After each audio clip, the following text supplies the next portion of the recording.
একটি ছোট্ট গ্রামে থাকত ৫ বছরের এক দুষ্টু ছেলে। নাম তার রাহুল। সারা দিন সে খেলাধুলা, দুষ্টুমি আর নানা কাণ্ড করত। কিন্তু তার সবচেয়ে বড় অভ্যেস ছিল প্রতিদিন দুপুরে গরম ভাত খেয়ে গাছে চড়ে ডাল ঝুলে থাকা আম চুরি করে খাওয়া। একদিন দুপুরে ভাত খেয়ে রাহুল গাছে উঠল। গাছের ডাল দুলছিল আর হঠাৎই সে পিছলে নিচে পড়ে গেল। কিন্তু আশ্চর্য, সে আঘাত পেল না।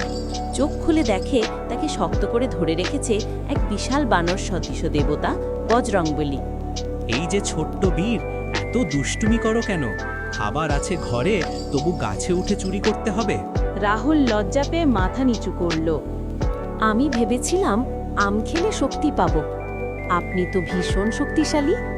আমি কি আপনার মতো হতে পারবো?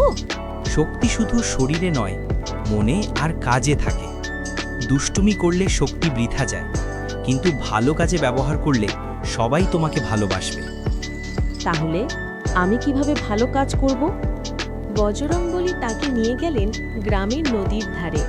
সেখানে দেখল এক বুড়ি অনেক ভারী কলস টেনে নিয়ে যাচ্ছে। রাহুল এগিয়ে গিয়ে কলসটা বয়ে দিল। বুড়ি খুশি হয়ে আশীর্বাদ করলেন। দেখেছো, এটাও শক্তি। এরপর গ্রামে যখনই কেউ সমস্যায় পড়ত, কখনো গরু হারিয়ে গেলে খুঁজে দেওয়া, কখনো ছোট বাচ্চাদের সঙ্গে খেলা করা, রাহুল সাহায্য করত। ধীরে ধীরে সবাই তাকে ভালোবাসতে লাগলো। একদিন রাতে বজরংবলী স্বপ্নে এসে বললেন, তুমি আর শুধু দুষ্ট ছেলে নও, এখন তুমি গ্রামের ছোট্ট বীর। মনে রেখো, সত্যিকারের শক্তি আসে দয়া, সাহস আর সঠিক কাজ থেকে।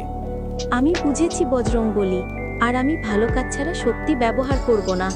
এরপর থেকে গ্রামে যখনই রাহুল কোনো ভালো কাজ করত, সবাই বলতো, দেখো আমাদের ছোট্ট বীর বজরংবলীর বন্ধু।